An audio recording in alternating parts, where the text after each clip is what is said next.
जानिए कि हम क्या चाहते हैं, सोचते और अंदर क्या महसूस करते हैं, और परमेश्वर कब है और कब वो हारने वाला शैतान है। आमीन।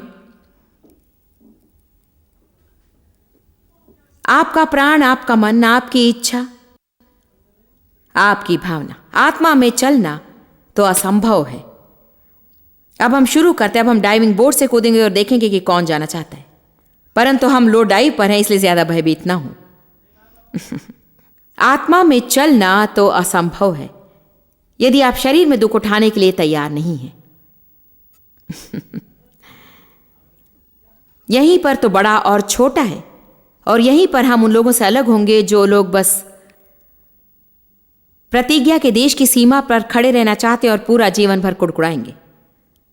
परंतु मैं पार जा रही हूं और चाहती हूं कि मेरे साथ 2 से अधिक लोग हैं। आमीन।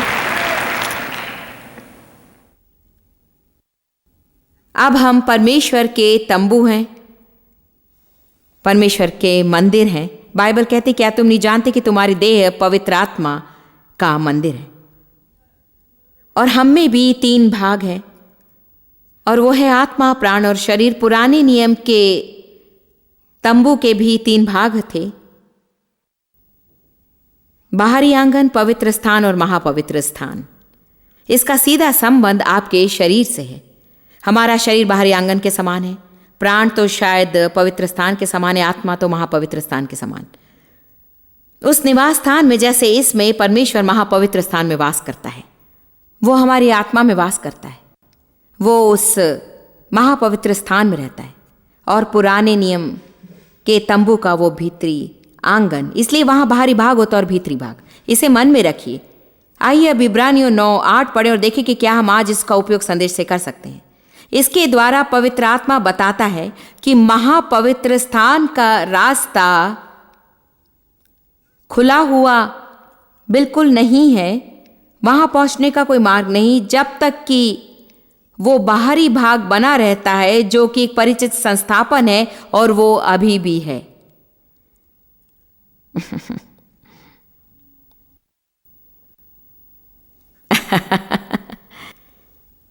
इसीलिए जब तक कि मैं इस बाहरी भाग को पहचानती हूं, मैं आत्मा में नहीं जी सकती। और अनुमान लगाइए, वहीं पर तो आनंद है, वहीं पर तो शांति है, वहीं पर तो सामर्थ्य है, और वहां छिपने का स्थान है। वही परम प्रधान का पवित्र स्थान है।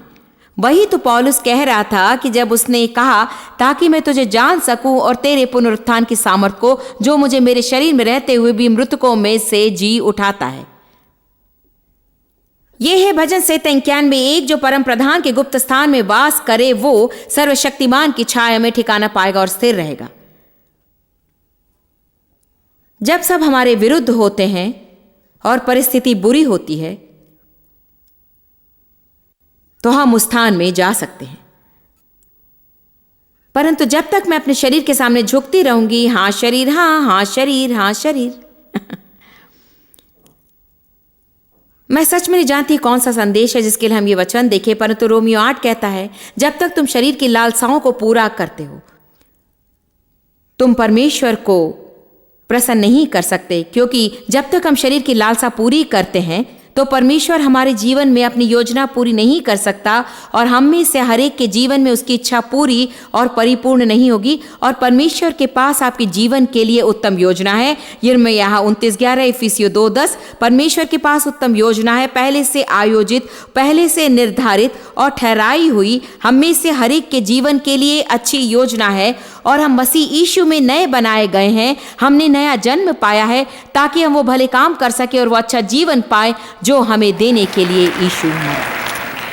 वो हमारे लिए इसलिए नहीं मरा कि हम केवल नरक से बचें, परंतु वो इसलिए मरा कि ताकि हम यहाँ रहते हुए, अपनी यात्रा करते हुए उस उत्तम जीवन को जी सकें। शैतान ने इसे लोगों को नहीं लेने दिया, और वो कोशिश करता है कि लोग ये सोचने लगे कि ये बस यही है। वो उसे ऐसे करने की कोशिश करता है। ये तो आंसुओं का पर्दा है। हाँ, वहां दुख है और वहां तकलीफें हैं, और हमें बहुत सी बातों में से होकर गुजरना होगा। परंतु फिर भी परमेश्वर में छिपने का स्थान है और वहां अभी भी महापवित्र स्थान है। आइए आपसे प्रश्न पूछती हूं, जब आप सच में परमेश्वर की आराधना में प्रवेश करते हैं और उसकी उपस्थिति में आजाद होते हैं, तो क्या आप अपनी बदबूदार समस्या के बारे में एक क्षण भी सोचते हैं? नहीं, ये मानो कि वे गायब हो गई। परमेश्वर में एक जगह है और चाहे हमारा जीवन वहां कैसे जिए, ये सीखने की कोशिश में क्यों न जाए, ये योग्य है। आमीन। आइए इसे फिर से पढ़ते हैं। पवित्र आत्मा हमें यह बताता है कि महापवित्र स्थान का मार्ग तब तक खुला नहीं रहेगा जब तक कि तंबू का बाहरी भाग अच्छी रीति से स्थिर है और अभी भी खड़ा है। गलतियों 5:16 कहता है, यदि तुम आत्मा में चलोगे तो शरीर की लालसाओं को पूरा नहीं करोगे। आपका शरीर और मेरा शरीर हमारे ऊपर तब तक चिल्लाता रहेगा जब तक कि यीशु हमें वापस लेने न आ जाए। परंतु हम आत्मा में चलने के बारे में ध्यान दें तो हम शरीर की लालसाओं को कभी पूरा नहीं करेंगे। वे शायद वहां पर हो, परंतु हम उनके सामने झुकेंगे नहीं। अपने ध्यान को ऊपर की बातों पर लगाए। कुलुस्सियों 3:1 कहता है, पृथ्वी की बातों पर नहीं, क्योंकि तुम मर गए और तुम्हारा जीवन मसीह के साथ परमेश्वर में छिपा है। अपना मन सही बातों पर लगाओ, अपना समय सही बातों पर लगाओ, अपनी शक्ति सही बातों में लगाएं। आपके शरीर को नाराज होने दें। आइए यीशु के समान हो जाए। मेरे पास केवल एक ही चुनाव है। मैंने निर्णय लिया कि मैं निश्चय करूंगी। जब मैंने प्रभु की आवाज सुनी, मैं यही चाहती थी। मैं सोचती भी नहीं थी कि मुझे क्या चाहिए। मैं क्या चाहती हूँ ये उसके बारे में नहीं है, ये परमेश्वर क्या कहता है उस बारे में है। क्या इसमें कोई पीड़ा जुड़ी हुई है? बिल्कुल जुड़ी हुई है। हमारा शरीर सच में जोर से चीखेगा। कितने लोग जानते हैं कि आपका शरीर चीखेगा, इसका क्या अर्थ होता है? आप सच में महसूस कर सकते हैं। ये एक भावनात्मक बात है, परंतु ये बात जब कोई आपको चोट पहुंचाता है और आप जो बातें चाहते हैं उसे पाना चाहते हैं और आप खुद को बचाने की पूरी कोशिश करते हैं। अरे बाप रे हाल ही में कुछ लोग मेरे बारे में दोष की बातें कर रहे थे। मतलब लोग मुझ पर दोष लगाते। लोगों ने मेरे बारे में कहा, खैर वे जो बातें करते वे सच नहीं। क्या आप उन पर क्रोधित होंगे? नहीं। क्यों नहीं? क्योंकि यीशु ने कहा, तुम जो भी सोचो। उसने मुझे इसलिए नहीं बुलाया कि मैं बस मेरी बचाव के बारे में सोचूं। उसने मुझे प्रचार के लिए बुलाया। वो मुझे बचाएगा। वो मेरे सम्मान के लिए जिम्मेदार है। क्या मुझे वो पसंद है? नहीं। क्या वो चोट पहुंचाता है? हाँ। क्या मैं उन्हें बताना चाहती हूं? बिल्कुल बताना चाहती हूं।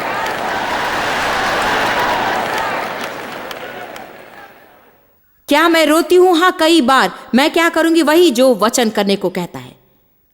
मेरे लिए प्रार्थना करें। इसीलिए एक दूसरे के लिए प्रार्थना करना जरूरी है। ये मेरे बारे में नहीं है, क्योंकि देखिए बस एक ही बात काम करेगी और वो है कि यीशु ने क्या किया। मेरा तरीका काम नहीं करने वाला। यही प्रकाशन आज आपको लेना होगा कि आपका तरीका काम नहीं करने वाला ये काम नहीं करेगा। आप बस उसी बेकार पहाड़ के आसपास चक्कर काटते रहेंगे। बस जंगल में भटकते रहेंगे। प्रतिज्ञा के देश की सीमा के पास आना है।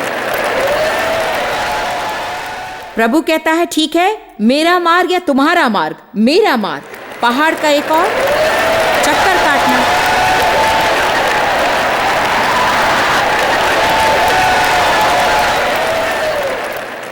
इसी समय आपको परमेश्वर के वचन को ग्रहण करना है। इसीलिए ऐसी बातें सुनना बहुत जरूरी है। जब अगली बार कोई आपको चोट पहुंचाता है और आप सारी बातें अपने हाथों में लेना चाहते हैं और आप बदला लेना चाहते हैं और आप उन्हें बताना चाहते हैं और आप खुद की सफाई देना चाहते हैं और महसूस करते हैं कि मैं तो कुछ भी नहीं कर सकती हूं, तभी आपको दौड़कर अपनी बाइबल लेनी है और देखना है इब्रानियों 10:30 जो कहता है परमेश्वर आपका बदला लेने वाला है, मैं उनका बदला चुकाऊंगा, प्रभु कहता है। तभी आपको रोमियो 12 की ओर जाना है जो कहता है अपने शत्रुओं से बदला लेने की कोशिश ना करें, परंतु उसे परमेश्वर के हाथों में रखें। आपको ये वचन जानना जरूरी है ताकि जब आपकी मेरी बात सुनिए परीक्षा हो, तब आप परमेश्वर के वचन के द्वारा युद्ध कर सकें। हमारे युद्ध के हथियार शारीरिक नहीं परंतु परमेश्वर के द्वारा सामर्थ्य है कि दृढ़ गढ़ों को ढा दे और नीचे गिराए उन कल्पनाओं को, सिद्धांतों को जो खुद को परमेश्वर के वचन के ज्ञान के विरुद्ध उठती है। आमीन। मैं क्या सोचती हूँ इससे कोई फर्क नहीं पड़ता, मैं क्या चाहती इससे फर्क नहीं पड़ता, यही तो फर्क लाता है। क्या ये करना आसान है? बिल्कुल नहीं। आप लोग इसे समझ रहे हैं और आज आप यहां बहाव में हैं। देखिए, यदि हम सत्य बताएं तो यह आसान नहीं होता, यह मुश्किल हो जाता है। परंतु यदि हम इसे अपने तरीके से करने की कोशिश करो तो यह मुश्किल होगा। भजन संहिता 37:5 कहता है, अपने मार्ग प्रभु को सौंप दें और वो उसे पूरा करेगा। हां, आज ये किसी के लिए है। अपने मार्ग समर्पित करें। मैं नौकरी में पदोन्नति चाहती हूं, समाज में आगे बढ़ने के लिए खिलवाड़ करने से पूर्ण रूप से इनकार करें। सच्ची पदोन्नति कभी नहीं आती है पूर्व, पश्चिम, उत्तर या दक्षिण से, परंतु वो परमेश्वर से आती है। परमेश्वर आपको उन्नति दे सकता है और वो देगा यदि आप अपना भरोसा उस पर रखेंगे तो। परंतु आप उन्नति पाने के लिए समझौता करते हैं तो उसे पाने पर भी आप कभी खुश नहीं रहेंगे।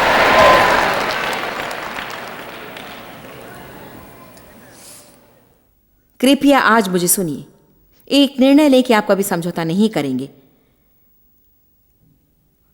जिन बातों के लिए आपका विवेक दोषी ठहराता है उन्हें आप सही ना ठहराएं। मैं इसे दोबारा कहूंगी क्योंकि परमेश्वर मेरे मुंह में कुछ वाक्य डाल रहा है जो आपको सुनना जरूरी है। जिन बातों को आपका विवेक दोषी ठहराता है उन्हें आप सही ना ठहराएं। कई बार हम उसके बारे में सही महसूस नहीं करते, परंतु हम उसे करना सही ठहराते हैं क्योंकि कोई और उसे कर रहा है। कोई और क्या करता है इससे कोई फर्क नहीं होता। जब आप परमेश्वर के सामने खड़े होंगे तब आप किसी और के लिए लेखा नहीं देंगे, आप बस एक व्यक्ति का लेखा देंगे, खुद का। वो दिन हमारे सोचने से भी जल्दी आएगा। मैं नहीं जानती कि यीशु कब वापस आएगा। मेरे पास अंतिम दिनों की शिक्षा देने का वरदान नहीं, परंतु मैं एक बात जानती हूं, समय बहुत जल्दी बीतता है और यदि यीशु वापस न आए तो हम में से हर एक का जीवन उसे जानने से पहले ही खत्म हो जाएगा। इसीलिए इसी में भलाई है कि हम अपने जीवन के प्रतिदिन तैयार रहें। आमीन। रोमियो 8:17, और यदि हम उसके संतान हैं तो हम उसके वारिस भी हैं, परमेश्वर के वारिस और मसीह के संगी वारिस। अपनी विरासत उसके साथ बांट रहे हैं और अब सब लोग चिल्लाने के लिए तैयार हैं। परंतु आपको अंतिम वचन सुनना है और देखिए कि आप चिल्लाना चाहते हैं। यदि हम उसकी महिमा बांटेंगे तो हमें उसके दुखों को भी सहना होगा।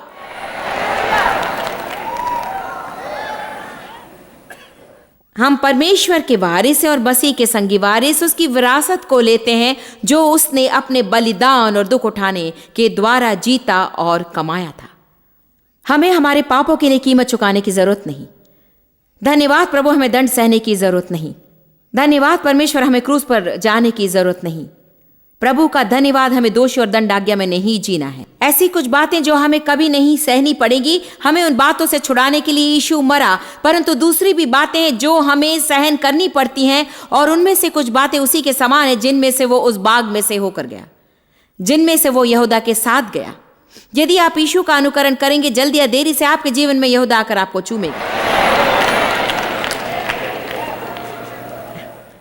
यहूदा का चूमना क्या है? आपका मित्र आपको धोखा देता है और आप उससे अंतिम समय तक प्रेम करते हैं, या आप अपने सताने वालों के लिए प्रार्थना करते हैं जैसे यीशु ने क्रूस पर की थी, या स्तिफनुस ने उस पर पथराव करते समय की, या फिर उस समय जब यीशु ने बाग में दुख उठाया क्योंकि वो परमेश्वर की इच्छा से दूर जाना चाहता था और फिर भी वो जानता था कि वो नहीं जा सकता था। और बाइबल कहती है कि उसने मन की इतनी अधिक यातनाएं सही कि उसका पसीना खून बनकर टपका, और स्वर्गदूतों ने आकर उसकी सेवा की और उसे बल दिया। हम वहां उस स्तर तक जाते भी नहीं हैं, परंतु ऐसे समय होंगे जहां हम सही निर्णय लेने के लिए दुख उठाएंगे, क्योंकि हमारा एक भाग परमेश्वर की इच्छा से दूर भागेगा, परंतु हमारा दूसरा भाग जानता है कि हमें परमेश्वर की इच्छा से दूर भागना नहीं है। ऐसे भी समय जब हमें वो काम करने पड़ते जो हम करना नहीं चाहते, हम ऐसे काम करें जो हम करना नहीं चाहते हैं, हम वो काम करें जो हमें पसंद नहीं, परंतु वो हमें उन बातों में लाता है जो हम चाहते हैं और जो हमें पसंद है। प्रतिज्ञा के देश में प्रवेश करने से पहले हमें जंगल में से होकर जाना है, परंतु हम उसमें कितनी देर तक रहेंगे यह हम पर आधारित है। हम जीवन में 50 लाख बार सीमा तक पहुंच सकते हैं और गलत निर्णय लेते हैं और पहाड़ के आसपास एक और चक्कर करते हैं। अगली बार जब हम वापस आएंगे तब भी हमारा वही उत्तर होगा। ये देखिए, हम पर आधारित है कि हम जंगल में कितने समय तक भटकते रहेंगे। हालेलुया। तो ये भावनाएं क्या है? इनका मतलब है उत्तेजित होना, रोमांचित होना। मुझे ये पसंद है। हाँ, आपकी भावनाएं उड़ना चाहती है और वे चाहती हैं कि आप उनके पीछे चलें। सामान्य रूप में मजबूत प्रत्युत्तर भावनाओं की परिभाषा कहती है, इसमें भावनात्मक बदलाव भी शामिल हो सकते हैं और इससे आप चिड़चिड़ाहट और परेशानी महसूस करेंगे। और भावनाएं तो महसूसीकरण है, जैसे कि क्रोध या उत्तेजना। ये भावना आपके चेहरे के भाव बदल सकते हैं।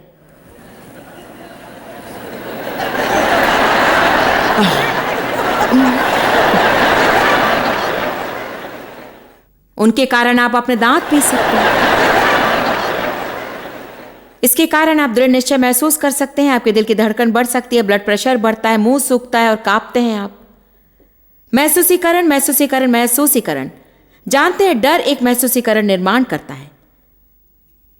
डर एक आत्मा है जो महसूसीकरण निर्माण करता है, और जब आप उस महसूसीकरण के सामने झुकते हैं तो शैतान आपके जीवन में जय पाता है।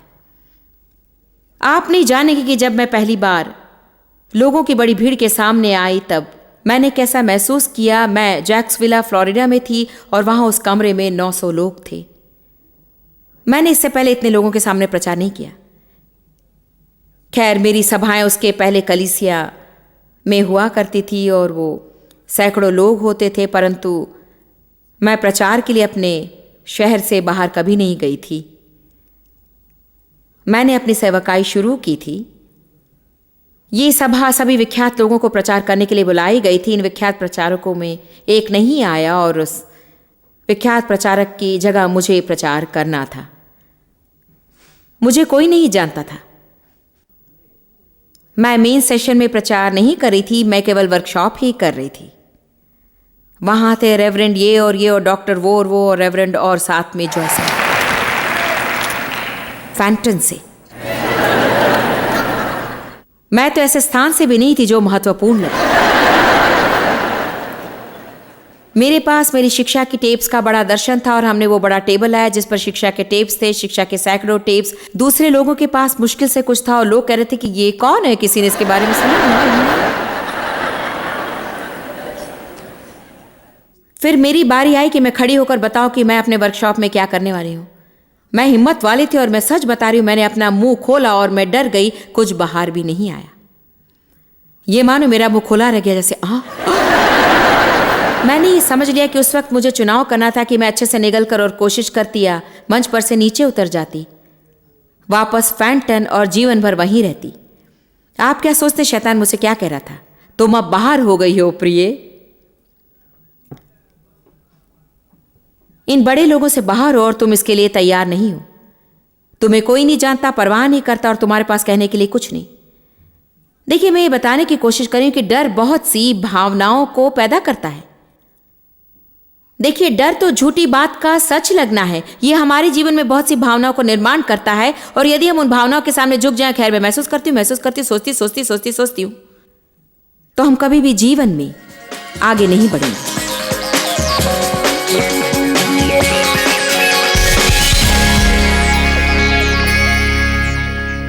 आज की शिक्षा थी कि अपनी भावनाओं से व्यवहार करना सीखें। जरूरी नहीं कि हम उसे रखें या नहीं, निश्चय हमेशा हमारे पास वो होगी ही। भावनाएं तो अस्थिर होती हैं, कई बार हम उनका आनंद लेते हैं और कई बार नहीं लेते हैं। कई बार वो अच्छी होती हैं तो कई बार नहीं। जरूरत होने पर वे वहां नहीं होती और जब हम चाहते हैं कि वे वहां न हो तो हमें बहुतायत से मिलती हैं। इसलिए हमें सच में भावनाओं के स्वभाव के बारे में सोचना चाहिए। हमें आत्म संयम के फल के बारे में सीखना चाहिए, क्योंकि निश्चय ही इसमें हमारी परीक्षा होगी। निर्णय लें कि क्या हम परमेश्वर के वचन पर विश्वास करेंगे, अपनी भावनाओं पर। अक्सर मैं लोगों से कहती हूँ कि आप बाइबल के परमेश्वर की सेवा कर रहे हैं या अपनी भावनाओं के ईश्वर पर। शैतान हमारी भावनाओं द्वारा काम करना चाहता है और कोशिश करता है कि हमेशा हमें हमारी भावनाओं के सामने झुका दे। यौन शोषण के कारण मुझे भावनात्मक समस्याएं रही हैं और निश्चय ही भावनात्मक समस्या होने के लिए आपका शोषण होना जरूरी नहीं है। और कुछ लोग तो अपने व्यक्तित्व के गुणों के द्वारा दूसरे लोगों से अधिक भावनात्मक होते हैं। इसीलिए हम सबको सीखना है कि हमारी भावनाओं को कैसे संभालें। हम आपसे प्रेम करते हैं, चिंता करते हैं और चाहते हैं कि आप परिपूर्ण और चाहते हैं कि आप परिपूर्ण हो भावनात्मक, शारीरिक, आर्थिक, मानसिक, सामाजिक, आत्मिक हर क्षेत्र में। और याद रखें कि यीशु आपकी हर चोट को चंगाई अवश्य दे सकता है। इसीलिए हमारे साथ बने रहें।